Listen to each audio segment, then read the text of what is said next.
Hello friends, എല്ലാവർക്കും നമസ്കാരം. നമ്മുടെ ചാനലിലേക്ക് എല്ലാവർക്കും സ്വാഗതം. അപ്പോൾ ഇന്ന് ഞങ്ങൾക്ക് കുറച്ച് നല്ല കൂണ് കിട്ടിയിട്ടുണ്ട് കേട്ടോ. അപ്പോൾ എപ്പോൾ കൂണ് കൈ കിട്ടിയാലും നമ്മൾ കറി വെക്കാറാണ് പതിവ്. അപ്പോൾ ഇന്ന് നമുക്കിത് വെച്ചിട്ട് നല്ലൊരു ടേസ്റ്റി ആയിട്ടുള്ള തോരൻ കറി എങ്ങനെ ഉണ്ടാക്കുന്നതെന്ന് നോക്കാം. അതിനുവേണ്ടി ഇതിൻ്റെ തൊലിയൊക്കെ കളഞ്ഞ് നന്നായിട്ട് കഴുകി ചെറുതാക്കി അരിഞ്ഞെടുക്കണം.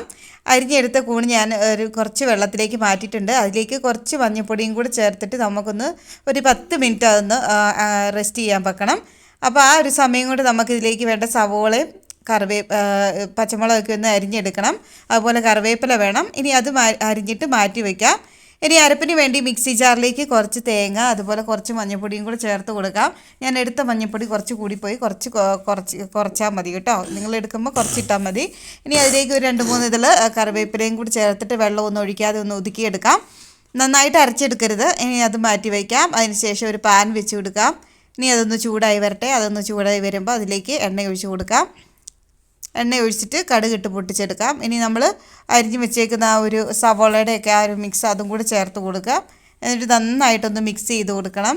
ഇത് നല്ലൊരു ടേസ്റ്റി ആയിട്ടുള്ള ഒരു തോരൻ കറി കേട്ടോ. എപ്പോഴും നമ്മൾ കറി വെക്കുന്നതിന് പകരം ഇതുപോലെ ഒരു തോരനൊക്കെ വെച്ചിട്ടുണ്ടെങ്കിൽ നല്ല അടിപൊളിയാണ്, നല്ല ടേസ്റ്റാണ്. ഇത് നമുക്ക് നന്നായിട്ടൊന്ന് മിക്സ് ചെയ്ത് കൊടുക്കുക. അതിൻ്റെ ആ സവോളയുടെ കളർ മാറി വരുമൊന്നും വേണ്ട, വഴറ്റി വരേണ്ട ആവശ്യമില്ല. ജസ്റ്റ് ഒന്ന് മിക്സ് ചെയ്താൽ മതി.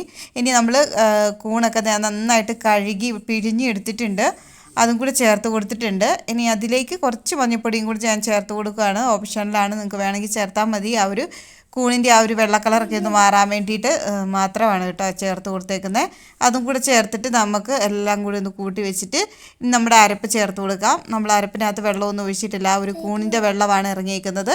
ആ ഒരു കൂണിൻ്റെ വെള്ളത്തിൽ തന്നെ നമുക്കിതൊന്ന് വേവിച്ചെടുക്കാം. ഉപ്പിടാൻ മറന്നു പോകരുത് കേട്ടോ. അപ്പോൾ അതൊന്ന് വെന്ത് വരട്ടെ. വളരെ പെട്ടെന്ന് തയ്യാറാക്കാൻ പറ്റി നല്ലൊരു കറിയാവട്ടെ, നല്ലൊരു തോരൻ കറിയാണ്. അപ്പോൾ നമ്മുടെ കൂണൊക്കെ ഇവിടെ വെന്തിട്ടുണ്ടോ നോക്കാം. നമ്മുടെ കൂണൊക്കെ ഇവിടെ വെന്തിട്ടുണ്ട്. ആ ഒരു വെള്ളമൊക്കെ വലിഞ്ഞ് വന്നിട്ടുണ്ട്. ഇനി അത് കുറച്ചുകൂടെ വെള്ളമൊന്ന് വലിയാനുണ്ട്. നമുക്കിനി തുറന്ന് വെച്ചിട്ട് കുക്ക് ചെയ്തെടുത്താൽ മതി. പെട്ടെന്ന് റെഡിയാകും കേട്ടോ. അധികം സമയമൊന്നുമില്ല നമ്മുടെ ഈ തോരൻ കറിക്ക്. നല്ല ടേസ്റ്റും എല്ലാം ഉണ്ട്. അവസാനം ഇച്ചിരി പച്ച വെളിച്ചെണ്ണയും കൂടി ഒഴിച്ച് കൊടുത്താൽ നമ്മുടെ കറി ഇവിടെ റെഡിയാകും കേട്ടോ. അപ്പോൾ നമ്മുടെ കറിയുടെ വെള്ളം എല്ലാം ഇവിടെ വലിഞ്ഞ് വന്നിട്ടുണ്ട്. നമ്മുടെ കറിയൊക്കെ ഇവിടെ റെഡി ആയിട്ടുണ്ട്. കണ്ടില്ലേ, നല്ല സൂപ്പറായിട്ട് വന്നിട്ടുണ്ട്. ലഞ്ചിനൊക്കെ കൊടുത്തുവിടാൻ പറ്റിയ, ഓഫീസിലേക്കൊക്കെ കൊടുത്തുവിടാൻ പറ്റിയ നല്ല ഒരു കൂണ്ട കറിയാണ് കേട്ടോ. അപ്പോൾ എല്ലാവരും ട്രൈ ചെയ്ത് നോക്കണം കേട്ടോ. എപ്പോഴും കറിയൊക്കെ വെക്കുന്നതിന് പകരം ഇങ്ങനെ വെറൈറ്റി ആയിട്ട് തോരനൊക്കെ വെച്ച് കൊടുത്താൽ പിള്ളേർക്കൊക്കെ ഒത്തിരി ഇഷ്ടമാവും.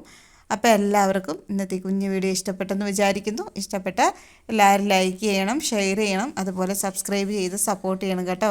വീഡിയോ ആദ്യമായിട്ട് കാണുന്നവരുണ്ടെങ്കിൽ ഫുള്ള് കണ്ട് സപ്പോർട്ടും കൂടി ചെയ്യണേ. അപ്പോൾ അടുത്ത നല്ലൊരു വീഡിയോ ആയിട്ട് വരുന്നോളം വരെ thank you for watching. Bye bye.